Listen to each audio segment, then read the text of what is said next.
Pemerintah kembali mengeluarkan jurus untuk menggeliatkan ekonomi di tengah tekanan pandemi COVID-19.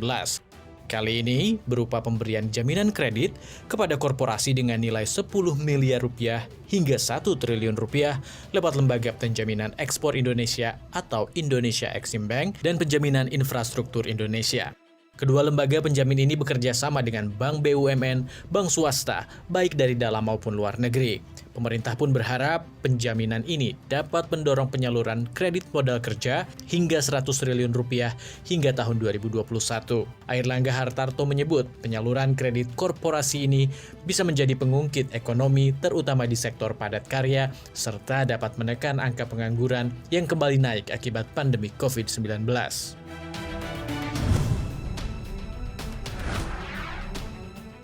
Setelah berjibaku dan berdarah-darah untuk keluar dari rapor merah, Badan Penyelenggara Jaminan Sosial atau BPJS Kesehatan akhirnya mencatatkan kinerja operasional yang positif.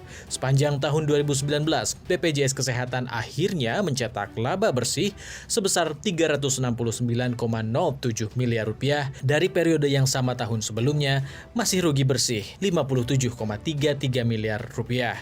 Sementara pendapatan operasional BPJS Kesehatan pada tahun 2019 naik 8,49% menjadi 4,09 triliun rupiah. Dibandingkan dengan periode 2018 yang sebesar 3,77 triliun rupiah.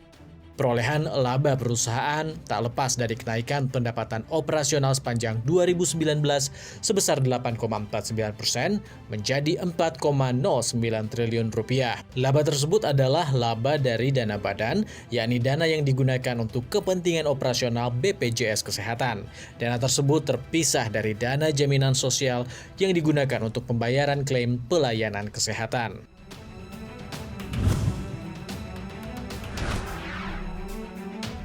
Produsen rokok raksasa Gudang Garam mencatatkan penurunan laba bersih semester 1 2020 lebih dari 10% secara tahunan.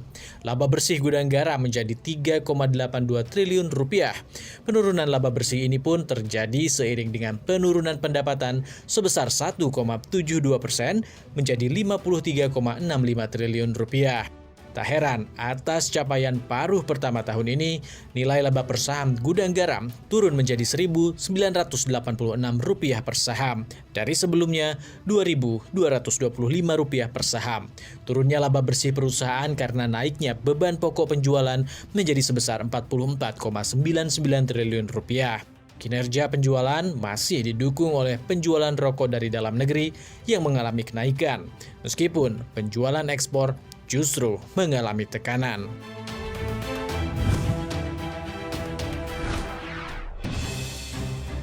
Setelah resmi membubarkan 18 lembaga maupun komite, kali ini berembus lagi kabar pembubaran lembaga. Isyarat itu disampaikan oleh Menteri Pendayagunaan Aparatur Negara dan Reformasi Birokrasi Cahyokumolo. Cahyo mengatakan, saat ini Kementerian Pan-RB dan Kementerian Sekretariat Negara sedang mempersiapkan dan menginventarisir beberapa lembaga yang dibentuk melalui undang-undang maupun non-undang-undang yang berpotensi untuk dihapuskan. Presiden Joko Widodo berulang kali mengingatkan mengenai efisiensi lembaga yang selalu tumpang tindih dengan tugas menteri dan direktorat jenderal. Jokowi meyakini pemangkasan lembaga akan membuat anggaran dan kinerja lebih efisien dan cepat.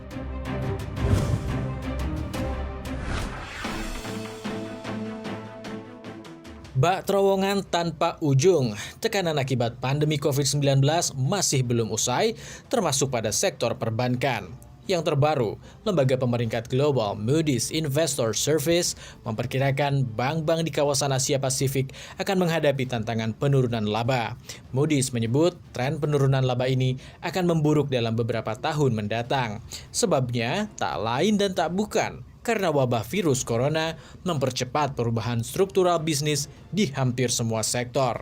Analis Financial Institution Group Moody's Rebecca Tan menyarankan perbankan di kawasan Asia Pasifik harus mengubah model bisnis dalam mengatasi dampak negatif pandemi COVID-19.